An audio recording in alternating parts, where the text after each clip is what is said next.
Kuliahan pada malam hari ini. Baik, Assalamualaikum warahmatullahi wabarakatuh. Waalaikumsalam warahmatullahi wabarakatuh. Ya, baik teman-teman semua, alhamdulillah hari ini kita bisa ketemu kembali ya untuk mata kuliah Sosiologi Komunikasi gitu. Hari ini kita masuk materi yang ke-9 gitu ya. Sebenarnya materi ke-8, hanya pertemuan ke-9 karena yang pertemuan ke-8 itu kita isi dengan UTS. Baik teman-teman semua, hari ini kita akan banyak membahas mengenai budaya media. Jadi bagaimana sebenarnya media ini berpengaruh terhadap budaya kita gitu ya, terhadap kehidupan kita itu seperti apa gitu. Baik, sebelum kita mulai perkuliahan, sama-sama kita baca basmalah terlebih dahulu. Bismillahirrahmanirrahim. Saya share screen ya.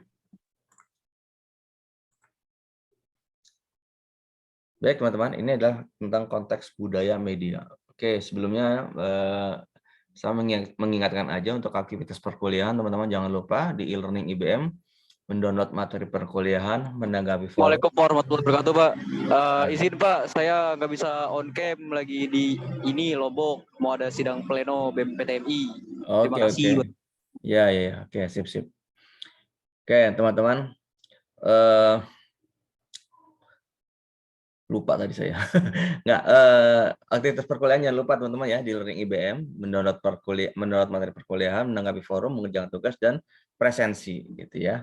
Ini sebagai pengantarnya juga kita lakukan kuliah by Zoom. Nah, mengenai konteks budaya media, ada beberapa bahasan yang akan kita bahas di sini. Pertama mengenai budaya populer, karakteristik budaya populer, periklanan, teori budaya media, dan budaya partisipatif. Kita lihat ya mengenai budaya populer dulu. Nah, teman-teman, kalau kita budaya populer adalah budaya sebenarnya yang lahir atas kehendak dari media.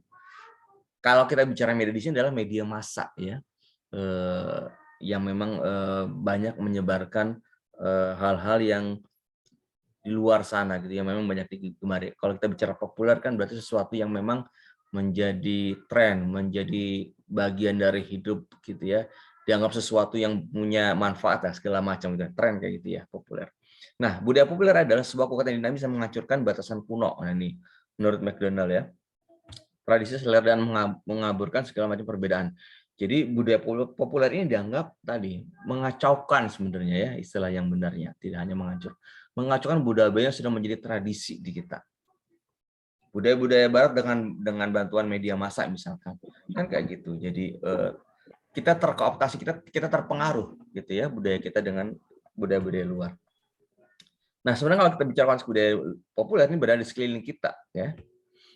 Karena itu budaya populer tersebut dengan pengaruh media massa kaitan dengan ini ya, itu bisa mengubah sikap, perilaku kita, bagaimana kita bertindak, apa yang kita makan, yang kita pakai, bangunan yang ada di jalan sekitar, gitu ya. Contohnya apa misalkan dalam perilaku kita gitu, dengan adanya teknologi gitu ya. Itu kan teknologi menjadi bagian dari budaya populer ya, karena banyak dipakai orang gitu ya. Orang mengetahuinya awalnya dari media massa. Oh, ada HP segala macam gitu, kemudian kita gunakan. Dalam konteks perilaku, misalnya dulu saya sebelum ada HP, misalnya saya ke rumah teman, ya ke rumah teman aja, kita ngetuk pintunya. Kalau sekarang sebelum ke rumah teman, misalkan ada kebiasaan kita, WA dulu lah gitu ya. Bahkan sampai depan rumahnya juga WA dulu kasih tahu, saya sudah di depan rumah misalkan. Nah itu contoh kecil. Yang lain juga banyak gitu ya.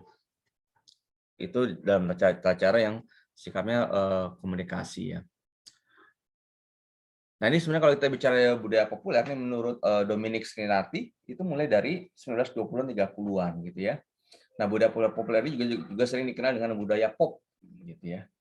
Jadi ini sebuahnya apa ya? Kalau misalnya dibilang budaya populer budaya yang memang banyak disukai orang gitu ya. Hip hop adalah salah satu contoh budaya populer. Jadi budaya populer banyak dipengaruhi media massa dan mempengaruhi kehidupan sehari-hari. Bagaimana karakteristik budaya populer? Nah, ini sebenarnya ada di sekeliling kita ya, budaya populer ini, budaya ngepop yang memang akhirnya banyak diikuti, yang menjadi tren gitu ya buat diri kita, lingkungan kita. Terus ada unsur relativisme di sini karakternya. Jadi relatif ini berarti tidak mutlak benar atau salahnya gitu. Nggak ada batasan yang mutlak ini kayak gitu ya. atau tidak ada batasan budaya tinggi atau budaya rendah. Yang penting terlihat buat orang menarik atau ada manfaatnya, ada sisi hiburan atau memenuhi kebutuhan kita. Biasa begitu. Dan ini tadi biasa sifatnya relatif, artinya tidak apa ya, tidak bertahan lama. Gitu. Saja nanti digantikan dengan budaya yang lain. Budaya apa gitu. Yang kedua pragmatis. Apa pragmatis sebenarnya? Mau enaknya aja, mau gampangnya aja, gitu ya. Sederhananya gitu. Yang penting terlihat bermanfaat atau tidaknya, gitu ya. Bukan benar atau salahnya. Pragmatis kayak gitu. Jadi lebih pada kemudahannya di sini. Ya, ini kayak gini ya, konsep buku-buku praktis tentang sesuatu hal yang bersifat praktis, gitu ya. Zaman sekarang kayak sekarang ini kan buku ya, contohnya. Ada juga misalnya contohnya TikTok gitu. Saya banyak mendapatkan sesuatu dari TikTok loh, misalkan tips-tips yang menarik itu kadang dari situ cuma tayangan 2-3 menit itu tip ngapain gitu ya. Ketimbang nonton YouTube kan banyak tuh. YouTube tuh kadang panjang durasinya gitu ya. Saya kayak gitu ya. Atau baca media kadang-kadang agak lama gitu. Tapi kalau TikTok cuma sedikit aja, bisa langsung kita praktekkan gitu. Kadang ada contohnya dengan waktu durasi 2-3 menit misalkan. Ada unsur apa? Sekularisme. Apa sekularisme? Membuat perbedaan antara agama dengan kehidupan manusia misalkan. Nah, sebenarnya kalau di konteks kita banyak dikatakan dengan politik ya, membedakan antara agama dengan kehidupan politik. Tapi pada sisi yang lain adalah agama ya agama di sisinya di tempatnya. Tapi kehidupan pribadi dengan orang banyak agak dibedakan. Sekularisme seperti itu, gitu ya. Nah, sekularisme ini juga dianggap nih manusia tidak agama dianggap tidak relevan. Jadi sekularisme menganggap ya kehidupan ini saat ini gitu. Jadi tidak harus memikirkan bagaimana masa lalu dan masa depan. Sekularisme gitu. Selanjutnya ada hedonisme. Hedonisme apa? Lebih kepada pemuasan dari emosi atau pemuasan. Ini nafsu ya, pemuasan nafsu. Yang menjadi tujuan hidup. Jadi bersenang-senang, menikmati hidup itu menjadi pola hidup hedonisme dalam karakter budaya populer. Yang kayak begitu ya. Banyak keliling kita ya, hedon. Kalau kita sering dengar kata hedon, ya hedonisme ini maksudnya ya. Lalu ada materialisme, yang bersama dengan hedonisme. Bedanya apa? Kalau materialisme, pemujaan kepada materi. Jadi segala sesuatu diukur materi. Nyari jodoh gitu ya, yang punya materinya banyak. Atau mengukur teman, cari yang materinya terlihat banyak. Jadi segala sesuatu materi. Pakai yang pakaian yang bermerek, gitu. Pakai sepatu yang kelihatan kayak gitu. Agak nyambung dengan hedonisme gitu konteksnya ya. Karena kalau itu kan pembahasan hawa nafsu, materi juga kayak gitu. Hanya ini lebih kepada sifat kebendaannya kalau materialisme. Popularitas. Nah ini nih. Zaman sekarang, zaman media sosial, banyak orang ingin populer, banyak orang ingin viral. Karena itu banyak bikin konten-konten yang sekiranya bisa viral gitu di mana-mana gitu ya. Dan kadang-kadang itu apa ya? Agak aneh tapi sebenarnya agak nggak pantas aja gitu. Ada unsur penipuannya ya. Kayak sekarang ini lagi ramai di berita misalkan demi sebuah konten membuat apa untuk tayangan YouTube manusia nikah dengan kambing, waduh itu kan. Atau yang tempo hari itu ada demi konten anak laki-laki bocah tuh yang tertabrak truk, ada yang tahu kan? Itu demi konten kayak gitu. Ada hati-hati demi populer gitu kan. Jangan sampai menyalahi apa yang sudah menjadi kebiasaan di kita gitu. Kalau kemudian ada kontemporer apa nih? Sifatnya sementara. Ya kayak gitu ya. Budaya populer kayak gitu sifatnya sementara akan tergantikan gitu ya. Mungkin zaman dulu saya kecil waduh budaya barat wah ini yang paling mendominasi gitu ya. Ganti. Sempat ada masa-masa budaya Cina Hollywood India gitu ya. Kemudian sekarang K-pop segala macam itu sifatnya sementara. Nanti akan berganti lagi gitu. Ya. Musik, film atau segala macam itu akan berganti. Lalu ada kedangkalan. Jadi karena saking mudahnya gitu ya. Jadi seolah-olah dengan teknologi ini, berkembangnya teknologi seolah-olah menjadi manusia kehilangan makna hidup nih kalau menurut sini ya. Karena kemudahan tersebut kita nggak perlu bersusah payah untuk mendapatkan sesuatu gitu. Lagi dengan penggunaan HP ya, bahwa itu kita bisa ngapa-ngapain aja gitu. Oke, ada mode hibrid. Memadukan semua dalam satu tempat, dalam satu produk. Smartphone misalkan. HP yang kita punya, gitu kita miliki kan itu bisa semuanya ya. Kita bisa melihat televisi, kita bisa melihat film, kita bisa mendengar apapun, kita bisa membaca apapun gitu. Kita bisa bicara dengan komunikasi dengan siapapun dengan smartphone. Jadi satu di situ. Hibrid. Ada lagi mall. Mall kan juga gitu. Mall juga menjual segala sesuatu ada gitu. Dari mulai barang yang remeh-temeh sampai barang yang harga jutaan, itu juga semuanya ada tersedia. Tinggal kita maunya apa. Selanjutnya ada penyeragaman rasa. Nah, ini budaya makin berkembang. Sampai-sampai masalah tes makanan misalkan, itu menjadi sesuatu yang, wah ini yang menarik gitu ya, yang kemudian populer. Fast food misalkan ya, gitu. Chicken, wah ini banyak gitu ya, minuman ringan, soft drink segala macam. Gitu. Atau sekarang lagi tren di mana-mana munculnya kafe buat ngopi nongkrong gitu ya. Ada penyeragaman rasa. Kemudian untuk rasa kopi juga sudah mulai ya rada hampir mirip lah gitu-gitu sama. Tinggal namanya beda-beda.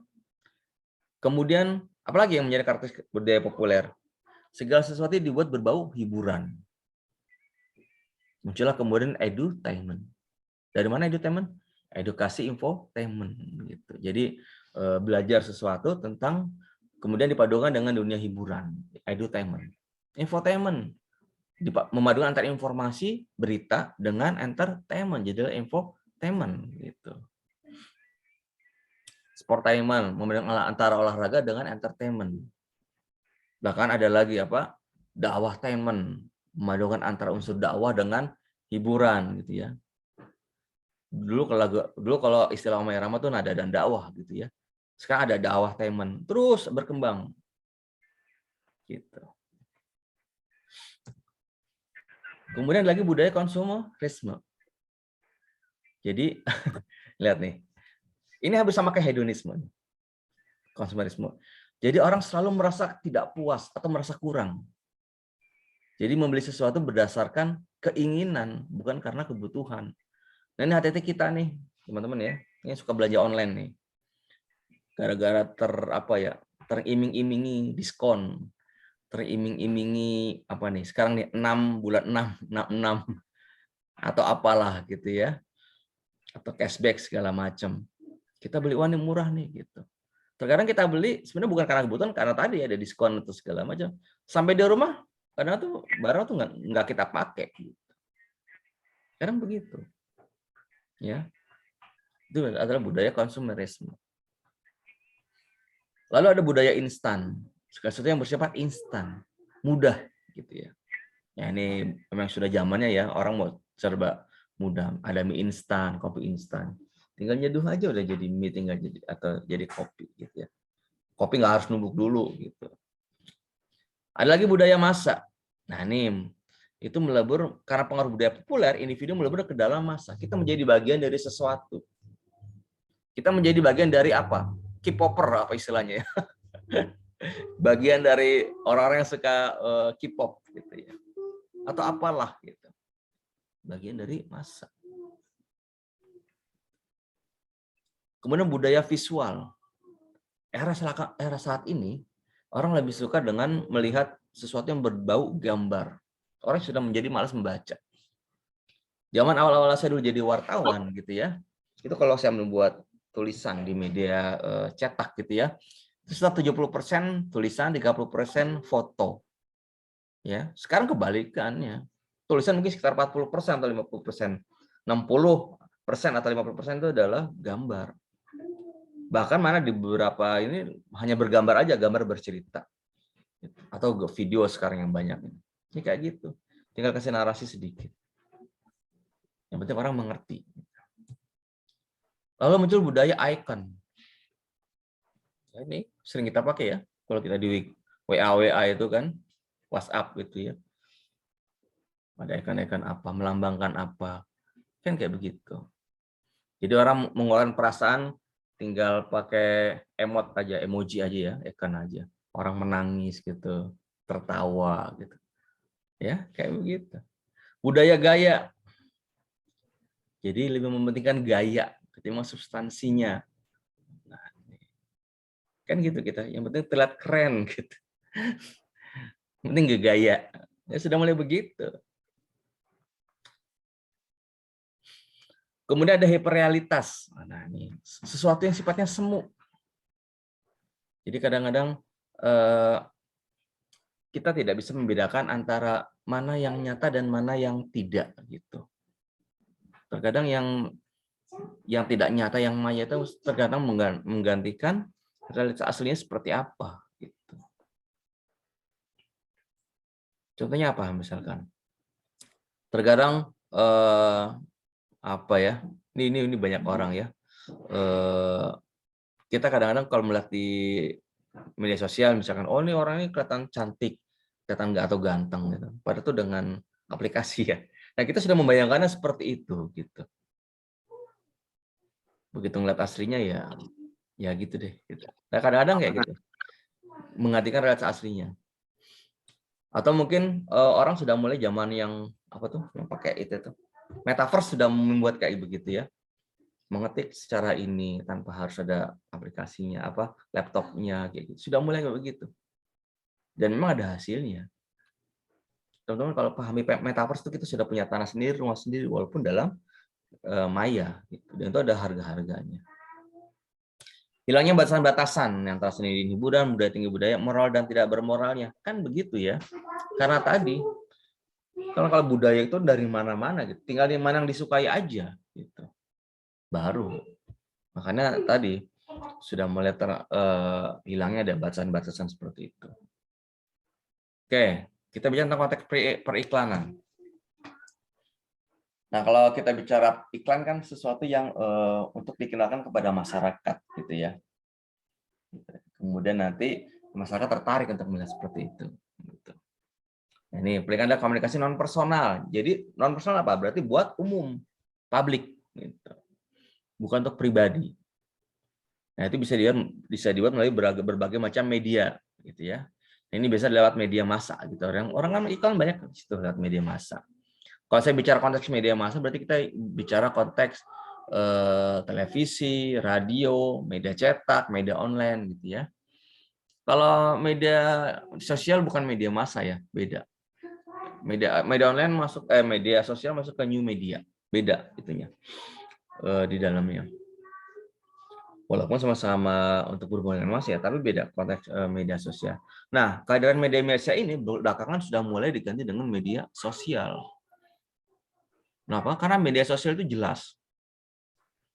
Misalkan di YouTube, terlihat kan siapa yang subscribernya siapa-siapa aja tahu kita. Gitu. Jadi dengan siapa disukai segala kita tahu.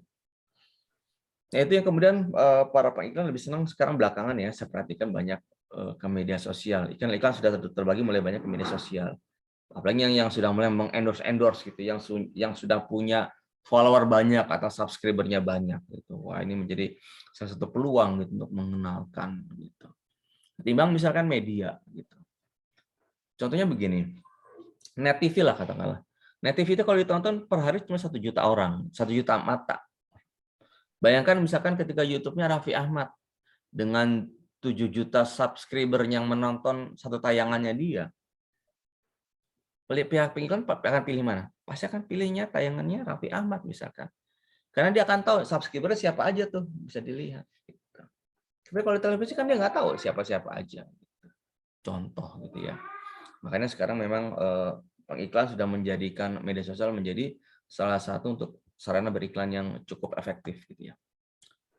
Sasaran periklanan, ada yang bentuk informatif, jadi berisi informasi, memberi kesadaran gitu. Ini biasanya dikirakan pemerintah suka gitu tuh. Atau pengetahuan produk baru, pengetahuan produk-produk baru gitu. Ada lagi iklan persuasif, mempengaruhi, memberi keyakinan orang untuk membeli atau produk atau jasa kita. Gitu. Contohnya apa? Tolak angin. Orang pintar minum tolak angin. Misalkan gitu ya. Wah, jadi kalau kita mau pintar minum tolak angin. Ada semacam dorongan apa seperti itu gitu ya. Kan macam tuh ya.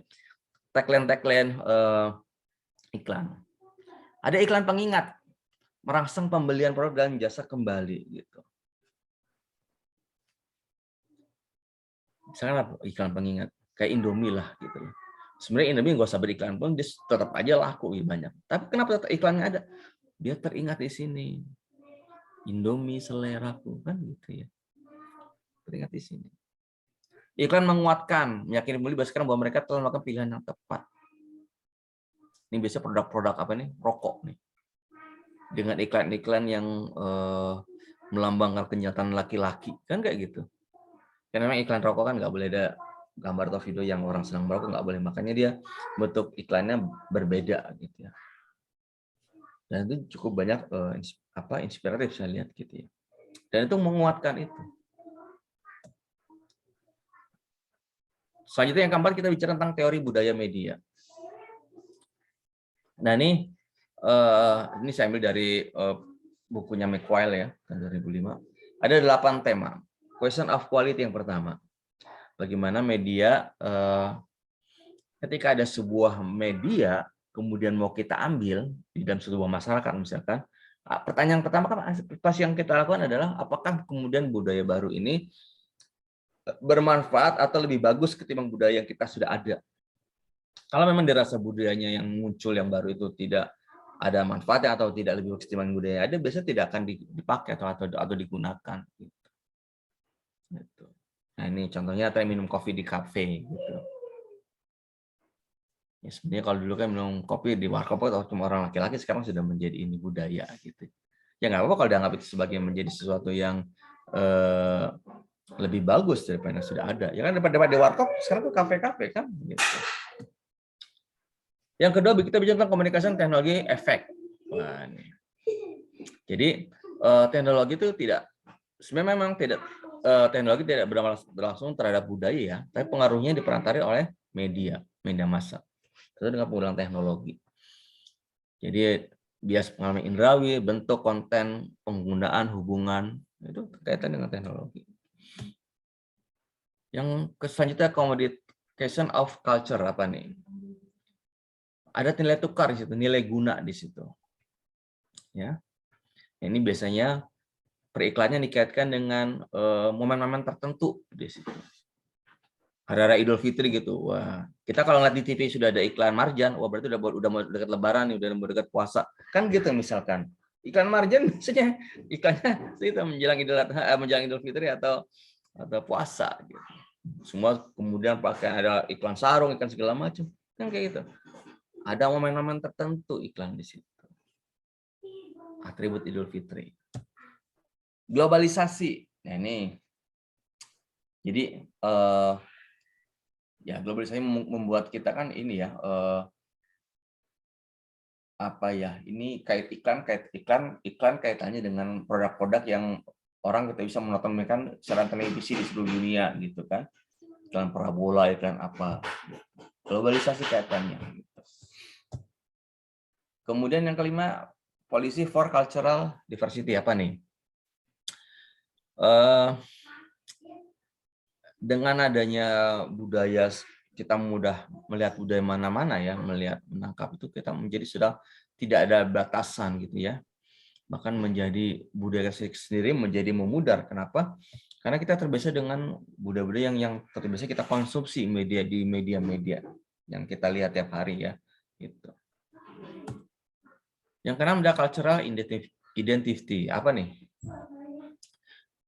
Jadi ini ada kerancuan budaya kalau di sini. Nah nih, menghilangnya batas-batas tegas antara pagar identitas masing-masing budaya. Tadi hampir budaya-budaya yang menjadi kepercayaan tradisi nenek moyang kita sudah mulai tergerus dengan hadirnya budaya-budaya yang sekarang gitu. Sudah asing gitu. Bahkan juga dari sekarang misalkan sudah mulai ada yang mungkin tidak mengenal budayanya gitu. Contohnya sekarang. Nah ini kalau bisa media massa bisa mempengaruhi efek seperti ini, mengurangi. Selanjutnya mengenai gender at subculture apa nih? Ada diskriminasi dalam publik. Konstruksi dari media, agama, ras, gender segala macam. Ini kaitannya misalkan iklan-iklan tuh ya. Kenapa kalau misalkan iklan sabun Lux misalkan harus wanita cantik gitu. Ya, gitu. Apalagi kenapa kalau misalkan rokok digambarkan sebagai laki-laki gitu ya. Kemudian apalagi pertanyaan lagi. Kenapa misalkan apa ya? Coba teman-teman lihat deh. Ketika memilih rumah, misalnya iklan rumah atau kapal segala macam, pasti model iklannya laki-laki. Yang pasti good looking ya. Tapi kalau misalnya kita bicara tentang iklan yang sifatnya konsumerisme gitu ya, belanja segala macam gitu, pasti yang ditampilkan adalah wanita. Nah itu kenapa tuh? Itu ada bias gender di situ gitu ya. Jadi mungkin digambarkan kalau wanita suka berbelanja gitu kali ya, atau mungkin laki-laki kalau misalnya kaitan dengan rumah yang memutuskan untuk membeli rumah gitu. Jadi usaha datang laki-laki gitu misalkan. Kan padahal nggak selalu begitu. Nah ini kan ada gender gitu di situ. Ideologi and hegemony. Nah ini sebenarnya apa ya? Hegemoni ini kalau kita kaitan dengan hegemoni ini, mungkin teman-teman dulu pernah belajar ya mengenai hegemoni media, penguasaan media. Teman-teman perhatian di sekarang. Kalau kita bicara konteks media massa, itu pemiliknya nggak lebih dari 10 jari. Loh iya, kita bicara MNC, berapa grup media MNC gitu kan? Ada iNews, ada RCTI, ada MNC, ada Global TV, belum yang media-media yang cetak media online-nya. Indosiar gitu. Indosiar ada apa lagi? Ada Indosiar, grupnya O Channel, SCTV, sekarang ada Mentari. Terus media grup segala macam ada gitu. Tapi kalau teman-teman yang sudah memakai televisi digital, itu kelihatan banget tuh grup-grupnya. Grupnya City Corp, Hairul Tanjung gitu ya. Itu ada Trans TV, Trans 7, ada CNN, ada CNBC gitu ya. Itu. Beberapa media begitu. Ada semacam penguasaan hegemoni. Kalau jadi ada penguasaan sumber informasi dan itu bisa berdasarkan kebijakan-kebijakan gitu. Yang kelimanya kita bicara tentang budaya partisipatif. Gimana individu bertindak sebagai konsumen juga sebagai produsen. Nah ini kaitan dengan apa? Citizen journalism. Wah, iya. Kompasiana kayak gitu, Kompasiana. Contohnya ya. Tadi Kompasiana kita menulis sendiri kan, menulis sendiri. Dibaca oleh kita sendiri dan teman-teman yang lain. Teman-teman juga itu bikin sendiri, budaya sendiri. Nah gitu. Jurnalisme citizen. Netizen kita ngomongnya ya. Kayak gitu. Apalagi media sosial banyak. Artinya ada partisipatif. Jadi kita tidak hanya sekedar mengkonsumsi berita aja, tapi kita juga membuat sebuah berita atau sebuah informasi. Gitu. Bagian-bagian dari budaya partisipatif, sifatnya mobilitas ya. Jadi informasi dari berbagai macam gadget bisa. Ya kayak tadi saya bilang, kamera Kompasiana atau yang di Detik juga ada tuh kayak begitu. Jadi jurnalisme warga negara istilahnya. Ada interaksi. Saya menggunakan gadget tadi ya. Identitas. Pasti ada nama, foto, habis segala macam. Jadi lengkap di media sosialnya.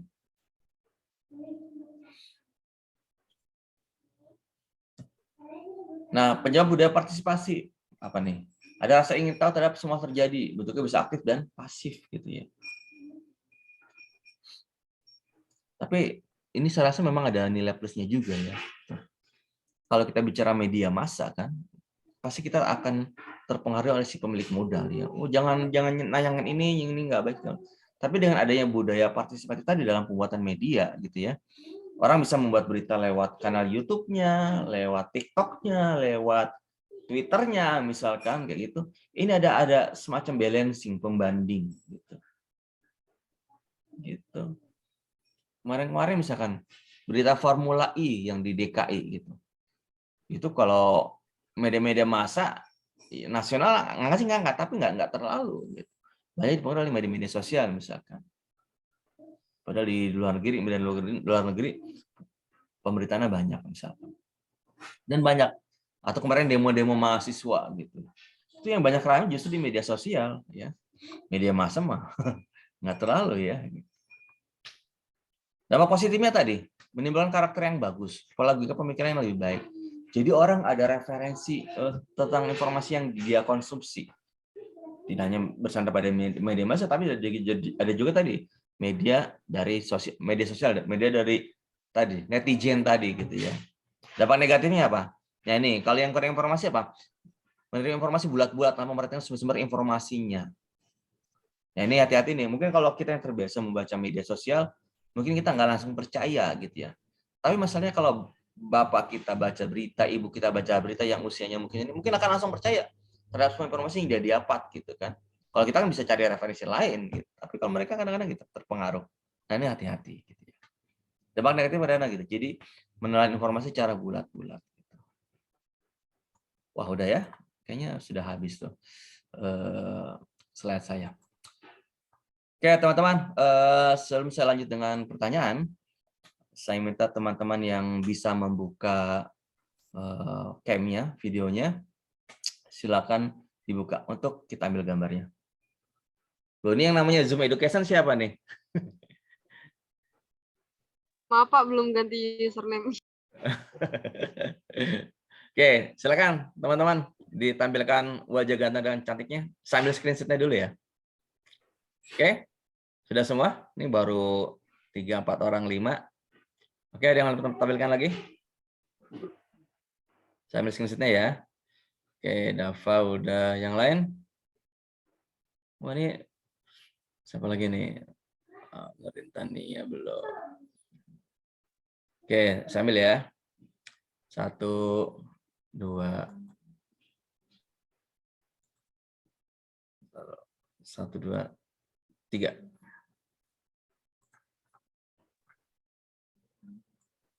Oke, saya save dulu ya sebentar.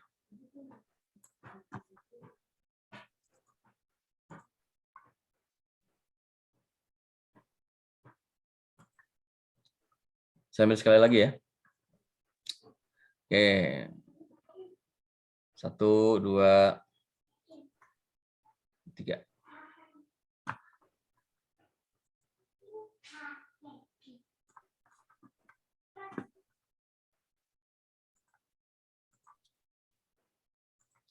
Oke, teman-teman. Ada yang mau ditanyakan dari materi kita pada malam hari ini? Ada yang mau ditanyakan, teman-teman? Wah, ramai banget itu. Febri. Maaf Pak, izin bertanya Pak. Ya, silakan ini. Mbak. Ya, ya. Ini kayaknya sih materi di pertemuan sebelumnya Pak, masalah hegemoni media. Ini masih agak kurang jelas kalau misalkan endorsement itu kan salah satu tindakan untuk mempengaruhi followers ya, misal kayak gitu. Nah, itu termasuk ke dalam hegemoni media atau enggak? Endorsement? Enggak, beda dong. Endorsement lebih kepada iklan. Kalau hegemoni, kalau kita bicara hegemoni media, itu penguasaan media hanya untuk segelintir orang gitu. Jadi bisa hegemoni dalam penguasaan, ada penguasaan modal, ada penguasaan informasi. Kalau kita bicara konteks media adalah penguasaan informasi. Jadi orangnya itu aja. Tadi makanya saya bilang kalau kita bicara hegemoni media, berarti dominansi terhadap media itu hanya untuk di kisaran orang tertentu saja, gitu ya. Katakanlah kita bicara tentang media besar ya, tidak jauh dari grupnya MNC ya, Haritanu, grupnya Hairul Tanjung, grupnya Kompas, grupnya siapa lagi, Indosiar, CTP, grupnya ini paling sekeliling itu aja. Jadi tadi saya bilang penguasaan media yang di tanah air yang mempengaruhi kita itu hanya di sekitar tidak sampai 10 pemilik gitu, yang kemudian mempengaruhi banyak itu. Jadi lebih kepada dominansi, bukan masalah endorse. Endorse kan masalah kita mengiklankan sesuatu gitu. Jadi hegemoni itu lebih banyak pada penguasaan. Nah, efeknya adalah kalau misalkan hegemoni ini bisa menimbulkan apa ya? Kalau misalkan katakan 10 orang pemilik media seluruh Indonesia gitu yang besar-besar, dia memihak pemerintah. Informasinya kan bisa aja mereka karena memihak pemerintah, informasinya yang pro pemerintah. Yang kritik-kritik mereka tidak akan menampilkan di medianya. Bahayanya kayak gitu. Masalah penguasaan tadi, masalah hegemoni tadi gitu. Memang akan lebih jadi enak. maksudnya maaf Pak. Jadi kalau misalkan hegemoni media itu orang yang punya media itu ya berarti. Betul, yang memainkan peranannya. Gitu. Ya, memainkan peranannya itu yang dalam konteks media. Apalagi bisa pemilik modal tadi misalkan dia dekat dengan penguasa, pasti media-media yang dia punya akan memberi tentang hal yang berkaitan dengan penguasa, keberhasilan penguasa atau apa gitu ya. Yang kritik-kritik mungkin tidak akan diulas di medianya. Itu kan akan mencederai informasi yang harus diterima masyarakat. Padahal fungsi media adalah untuk kebutuhan masyarakat gitu. Nah, efeknya begitu ya, negatifnya misalkan. Gitu. Jadi tidak sesuai dengan konteks media yang harusnya dihadirkan. Itu Indah. Masih ada bingung ya? Iya, masih agak bingung sih Pak sebenarnya Pak. Kalau misalkan kalau di circle luar berarti kayak hegemoni medianya tuh pemimpin Google gitu. Gitu bukan sih Pak? Memiliki apa? Pemilik apa? Google gitu kan kayak Google. Oh enggak, beda konteksnya. Jadi lebih kepada penguasaan sumber informasi katakanlah kalau di media tuh, hegemoni media. Hanya untuk pada orang tertentu. Nah, termasuk misalnya gini, hegemoni pendidikan gitu misalkan. Nah, ini Muhammadiyah misalkan. Muhammadiyah juga menjadi kayak gitu karena dia banyak gitu kan. Jadi dia bisa kayak gitu. Contohnya ya di dalam ini. Tapi sebenarnya agak susah juga karena dia tidak punya pengaruh apa-apa. Tapi kalau media tuh banyak gitu. Mungkin kalau kita ketemu kan akan lebih enak ya menjelaskan lebih panjang. Jadi lebih kepada penguasaan sebenarnya sih Indah gitu. Ya, terhadap sesuatu. Ya. Baik Pak, nanti saya pelajari lagi. Iya, kalau ketemu mungkin akan lebih enak. Makasih Pak. Ya, sip. Oke teman-teman, ada yang mau tanyakan lagi pada malam hari ini? Kalau nggak ada ya kita sudahi aja ya. Oke, itu aja mungkin teman-teman yang bisa saya sampaikan pada malam hari ini. Semoga teman-teman sehat semuanya ya, gitu. Dan kemarin saya rasa sudah pada ikut UTS semuanya ya. Hanya mungkin 1-2 yang agak susulan. Itu aja dari saya. Kita akhiri perkuliahan kita pada malam hari ini dengan pembacaan hamdalah. Alhamdulillahirabbil alamin. Ya, baik. Ya, baik. Assalamualaikum warahmatullahi wabarakatuh. Assalamualaikum warahmatullahi wabarakatuh. Warahmatullahi wabarakatuh. Ya, sampai jumpa lagi ya. Assalamualaikum warahmatullahi wabarakatuh. Ya.